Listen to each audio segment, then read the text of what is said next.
ofrendar en las iglesias? Una mentira repetida por millones de voces no deja de ser una mentira. Simple y sencillamente se convierte en una mentira ampliamente aceptada. Gracias y paz a todos ustedes, de Dios nuestro Padre y de su amado Hijo Jesucristo. Sea usted bienvenido a este canal, Leyendo la Biblia. Reciba como siempre un cordial saludo de este servidor. Solo te voy a pedir que, si después de ver este video te fue de utilidad, que lo compartas. Sin más introducción, empecemos. Los diezmos de dinero del salario de los creyentes, incluso las ofrendas de dinero en los cultos, es doctrina de hombres. No son mandamientos de Dios. Diezmar dinero u ofrendar dinero en las iglesias es algo que no se puede demostrar por medio de la Biblia. O bueno, si es así, demuéstrame que estoy mintiendo. ¿Quién les dijo a ustedes que el dinero es algo sagrado como para que pueda ser presentado como ofrenda a Dios? Tu dinero perezca contigo si crees que el don de Dios se obtiene con dinero. Amén. Muchos aplican lo escrito por Pablo en 1 Corintios 16 del 1 al 3, diciendo que Pablo ordenó ofrendar dinero cada primer día de la semana. Ignoran voluntariamente que en ese pasaje Pablo sugiere, no ordena, a la iglesia de Corinto que cada primer día de la semana guardaran algo acuerdo a como le hubiera ido durante la semana.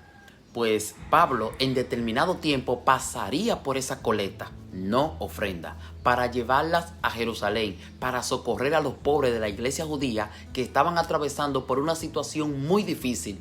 En ese proyecto, las únicas zonas o iglesias que participaron fueron Macedonia y Acaya, Corinto. Lee Romanos 15 del 26 al 28. Ninguna otra iglesia participó. Además, ese proyecto pro ayuda de ahorro dominical, así como empezó, así mismo terminó hace 2000 años. Mire lo que dice Romanos 15, 28. Así que cuando haya concluido esto y les haya entregado este fruto, pasaré entre vosotros rumbo a España. Y la Biblia de Jerusalén es más clara todavía. Mire lo que dice Romanos 15, 28 en la Biblia de Jerusalén. Así que una vez terminado este asunto, porque así como empezó terminó, y entregado oficialmente el fruto de la colecta, partiré para España pasando por vosotros.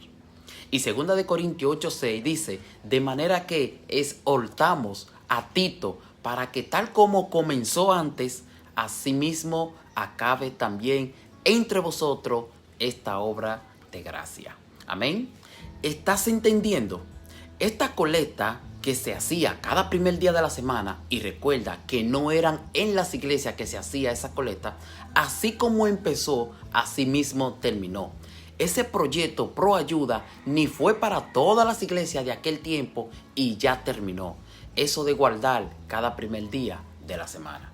Es muy lamentable decir esto, que de forma fraudulenta y corrupta los pseudopastores siguen aplicando estos pasajes para seguir pidiendo dinero a los hermanos ingenuos y de escaso conocimiento.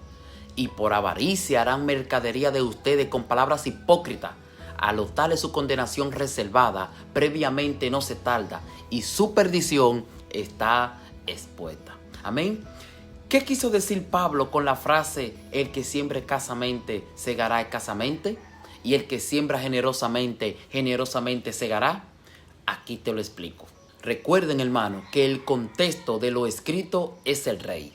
Este pasaje contextualmente compete a lo escrito en 1 Corintios 16 del 1 al 3, así como a todo el capítulo 8 de la segunda carta a Corinto y el resto del capítulo 9 de esa misma carta.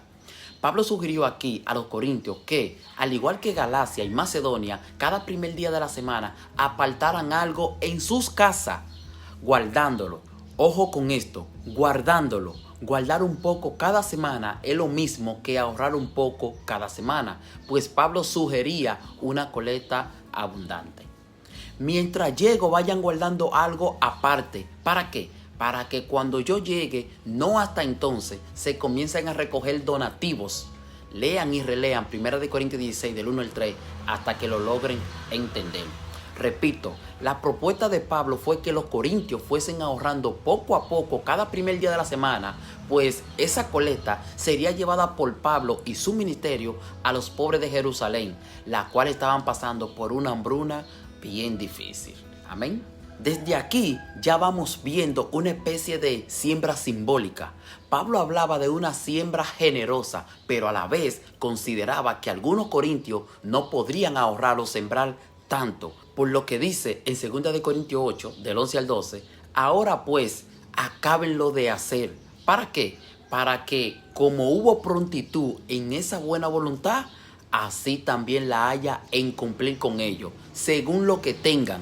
Pues cuando existe buena voluntad, se acepta el donativo, según lo que uno tenga, no según lo que no tenga. Amén. Luego pasamos a 2 de Corintios, capítulo 9, versículo 2. Vayan mirando el contexto. Vemos cómo Pablo presume a los macedonios de los corintios, hablando sobre ese ahorro que los corintios continúan haciendo desde el año pasado. En los versículos 3 y 4, Pablo advierte a los corintios diciéndole que ha enviado a algunos hermanos para vigilar que ellos, los corintios, sigan en ese proyecto de ahorro para que no hagan quedar mal a Pablo ante los macedonios.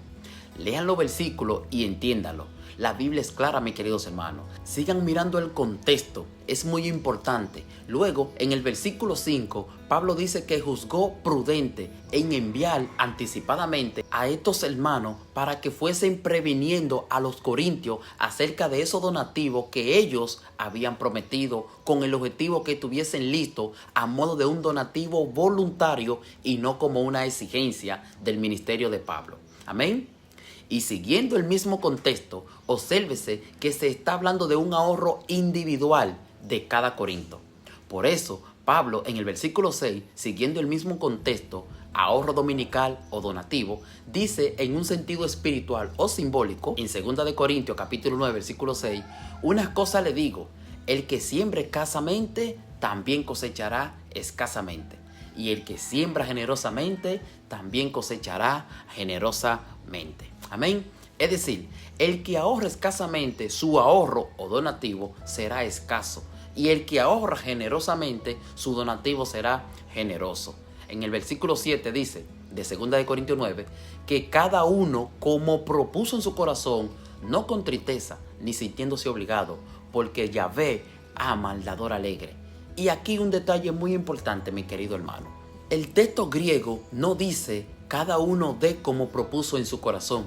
Si analizan el contexto, es correcto agregarle el verbo de, pero eso es manipulación al cerebro.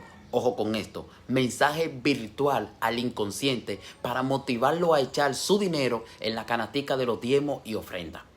La manipulación de la traducción española a propósito de la doctrina vaticana y protestante para hundir al mundo en un engaño virtual, y vaya que le ha funcionado de maravilla. Y así el donativo o siembra llegó a ser generoso gracias al guardadito de cada primer día de la semana.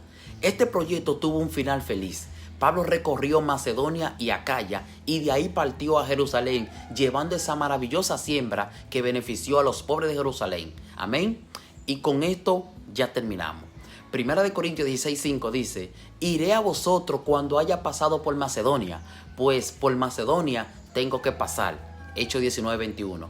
Pasada esta cosa, Pablo se propuso en espíritu ir a Jerusalén después de recorrer Macedonia y Acaya, diciendo, después que haya estado allí, me será necesario ver también a Roma. Y Romanos 15:26 dice, porque Macedonia y Acaya tuvieron a bien hacer una ofrenda para los pobres que hay entre los santos que están en Jerusalén.